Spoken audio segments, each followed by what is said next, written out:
Thanks so much for watching this video. I'm Laureli Shamayo of MeWe Fairs. I'm here to describe the online events that we have. We currently have 4: online fairs, online business fairs, panels, and practice circles. It is free for you to participate in practice circles if you are currently participating at any of our online or in-person events. It's an opportunity to practice your gifts or just to mentor people and support other people as they practice. So then the other 3, these are events that there's a fee for you to participate in. We'll start with the simplest one first, is the panels. The panels are different than the ones that we have at the beginning of the fairs. In a panel, there's a theme. We usually have only 6 or 7 practitioners on it. I would count as one of them. So if it's a topic I don't know well, there might be 7 of us total. Let's see. It's free for people to attend. I market you ahead of time. At the beginning of the event, you have 2 to 3 minutes to introduce yourself. And then we have 1 to 2 minutes each to talk about the theme. If we have extra time, we talk about the theme a little more. The aim of the panel is that we answer questions from the audience, and people have to pay to ask a question. It's free for them to attend, and they pay a fee, sliding scale, with a lower price for BIPOC folks, to ask a question of the panel, and they get longer answers from all of us. They're still pretty short, but they're longer than the other kinds of panels that we run. So you usually have 2.5 to 3 minutes to give an answer. Typically, everyone in the panel answers the question. Typically, the question is related to the theme. However, people can ask a question about anything. It's a great opportunity for people to learn about the theme and then also to see who we are and how we offer our work, the insight that we share, and often to get more insight about that theme. But again, people can ask questions about anything. I think that's everything you need to know. Panel, we go 2.5 hours. So usually the first half hour is introduction and discussion about the theme, and then the next 2 hours is answering questions. If we don't have questions, which does occasionally happen, so we have to be careful about what topic we choose.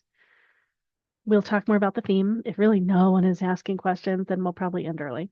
Typically, we, though, get a bunch of questions. Sometimes we go a little bit late. I can sort it out whether we don't go late. It's kind of hard, though, if someone pays to ask a question and we don't get to them. So I like to be able to go a little bit late, but I get it. It's a long time online. So that's a panel. So it's $10 for you to participate or $7 if you're BIPOC. If you have ideas for themes for panels, let me know. We can create themes. Yeah, I think that's what you need to know about a panel. Oh, you want to think if you have a special to offer that you can advertise at the event, and then I advertise at the event, that's incentivizing people to sign up for private work with you or to purchase a course from you or whatever it is you want to offer. Okay, so practice circle is for practicing gifts or mentoring other people, just supporting them and opening their intuition and, grounding, strengthening, expanding their gifts. And the panel is you get marketed, you answer questions from the audience. And now fairs, there are 2. There's the regular fair and the business fair. So they all have the same structure. They both have the same structure. The audience is different. At a regular fair, we offer all kinds of services, just like we do at an in-person fair. For the business fair, we offer services to business owners. So they might be practitioners and vendors or other spiritual businesses or anyone that wants to use spirit in their business. And it's to entrepreneurs in some form. So just all kinds of consulting services. And it can also be healing services to help people move through blocks and expand. So that's business audience. The in-person, or sorry, the regular fair is just like a fair at an event. It's just all kinds of services as long as they work online. So the structure of these, it's 4 hours. The first hour, we're in the main room together with each other. And then the next 3 hours, people are in breakout rooms. So for the first hour together, we're all together. We briefly introduce ourselves, and these are super short intros.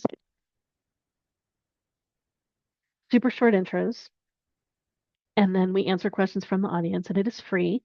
So this is part of how we attract people to come, is that we answer questions for free in the beginning. I should mention too, before the fair, before the panel, and for practitioners that help me run the practice circle, and you sign up ahead of time if you want to help me run the practice circle, we do a 15-minute Facebook Live ahead of time.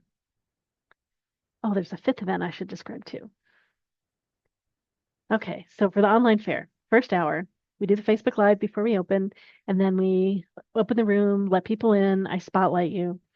Everyone goes through and introduces themselves briefly. You get a minute. I take turns putting everyone up on spotlight, so you're on the stage. And I'm recording this first hour. I also record the whole panel, and the panel goes up on YouTube. So anyone can watch you answering questions from the audience later. Okay, so we're answering questions from the audience. Maybe 5 or 6 of us give answers. They're short answers, like a minute only. So we aim to get through, 5 or 6 questions. After that first hour, we split up in breakout rooms. I will have already arranged the breakout rooms for you. We set this all up ahead of time. So you have your own breakout room with a number, your name, and a little bit about your modality. And you have to decide ahead what you're going to do in your public breakout room. So there's the main room, and then the breakout rooms, the public breakout rooms, and then there are some private breakout rooms that you can use if you want to do private work with people. So in these public rooms, there are 2 general categories that people offer: scheduled events and ongoing events. So scheduled event is typically a talk or some sort of healing experience. It's usually be in the public room. Sometimes people will meet in the public room and then go off to a private room for like a healing experience or a meditation or something like that. Okay, so we have talks and experiences, and then what am I getting myself all mixed up? So like educational talks, experiential talks, meditations, all these kinds of things. Those are the scheduled events. It's optional to do a scheduled event. I think it's great to do a scheduled event because there's just a schedule. People see it ahead of time. You get announced. You could do talks on different topics. You decide how long the talks are. It could be 15 minutes, could be 20 minutes, could be 45 minutes. People do different things. And there's all sorts of them happening all the time. So there might be talks happening in these 3 breakout rooms and then these 2 breakout rooms, and people move around from room to room. So scheduled talks and then ongoing experiences. Ongoing stuff can be free, by donation, for a price. If it's in your public room, everyone can watch. Typically, it's free for people to watch. Some people do free, really brief readings, healings, where everyone gets to watch and find out what it's like. And usually you get a lot of people in your room when you do that. If you do that, it's usually a good idea to make it a very small amount that you give away for free, and then have lots of options for people to purchase services with you outside of the fair. By donation. Sometimes people do them by donation. A lot of people do them by donation in their public breakout room. Some people do it in the private room. So people come to you in the public breakout room to talk about it, and then you go off to a private room to do that session with them. And again, make sure it's not too big. You're sorting out how people pay. You decide if you collect money ahead of time, or usually you have the experience and have them pay after because they know what the value is and they determine what they're going to donate then. And then for a fee.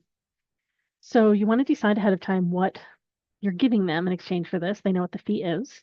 You can do a range for the fee. You can do a set specific fee.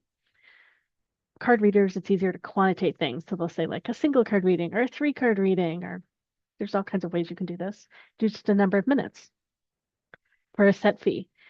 In the public room, then other people usually watch for free. So again, the by donation and the for price, it gets people to come watch so that they see what's going on. They watch other people and then they're like, oh, I want to do that. And so they jump in to pay for something also. And again, you totally sort out how people pay.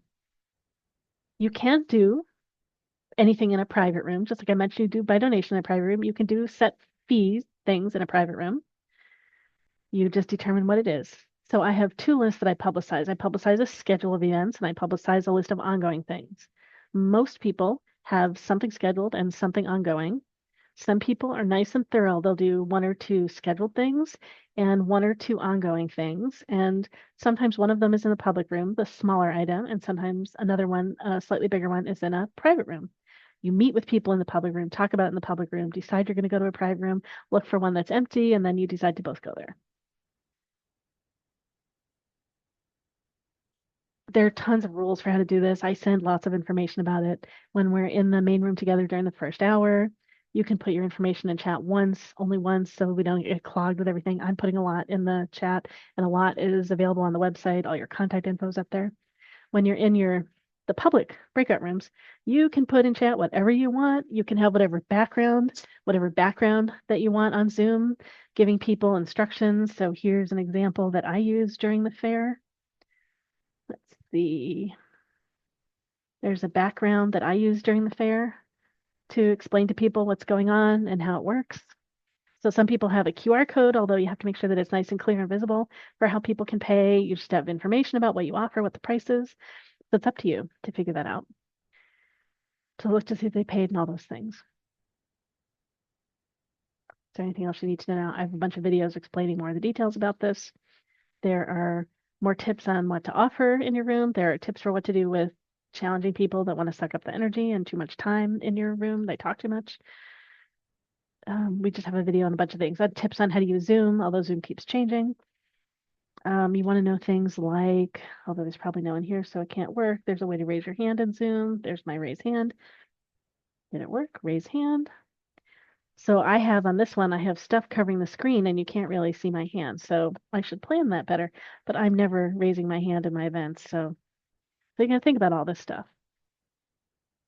Make sure that the writing on your screen is big enough. No. All right. So we've got,